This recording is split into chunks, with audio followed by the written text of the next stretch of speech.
Salut Nicolas et Marie-Ève.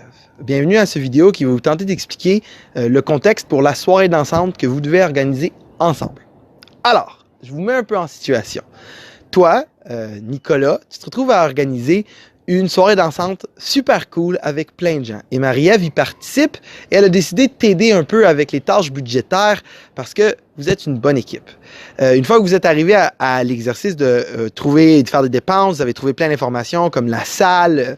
Vous avez, Nicolas, toi, tu as organisé l'événement l'année dernière. Vous êtes rendu à l'étape où il faut commencer à vendre des billets, mais vous n'êtes pas sûr de quel prix vendre les billets. Alors toi, Nicolas, avec les ventes de l'année dernière, ce serait intéressant de regarder, si on montait les prix un peu, quelle sorte de budget supplémentaire nous aurions et ça serait quoi notre budget total par rapport à l'année dernière.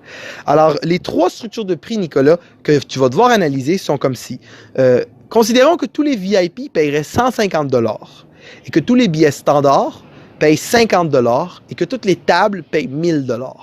Combien d'argent est-ce qu'il nous reste à la fin? La deuxième structure de prix, un peu moins généreux pour les VIP, un peu plus généreux pour les VIP, mais un peu moins généreux pour les standards, c'est 100 $ pour les VIP, 75 pour les billets standards et 1500 pour les tables cette fois-ci. Regardons si ça fait une grosse différence sur les prix. Moi, je pense que le vrai VIP, ça n'existe pas. Il y a soit la table ou le standard. Alors, testons cette théorie-là, où c'est 75 $ pour un billet standard. Il n'y a pas de zone VIP, mais les tables sont 5000 $. Alors, si tu veux vraiment une expérience VIP, il faut que tu payes 5000 $. Alors, si tu regardes le document de l'année passée, Nicolas, et tu prends cette information-là, laquelle de ces trois structures de prix est la plus lucrative? Une fois qu'on a cette information, Nicolas, trouve le budget total qu'on aurait par rapport à celle qui est la plus payante des trois. Donne-les à Marie-Ève. Marie-Ève, toi, tu devrais avoir le document budgétaire. Et à l'intérieur, Marie-Ève, de ce document budgétaire, j'ai besoin que tu trouves combien on a dépensé par catégorie, combien on a dépensé pour l'artiste, combien on a dépensé pour la salle, combien on a dépensé pour les événements, pour savoir combien de budget nous avons déjà utilisé. J'aimerais que tu me fasses un beau graphique circulaire qui me dit combien par catégorie on a dépensé. Et finalement, j'aimerais aussi que dans ce graphique-là circulaire, on aille la nouvelle section qui est le budget disponible pour faire d'autres décisions.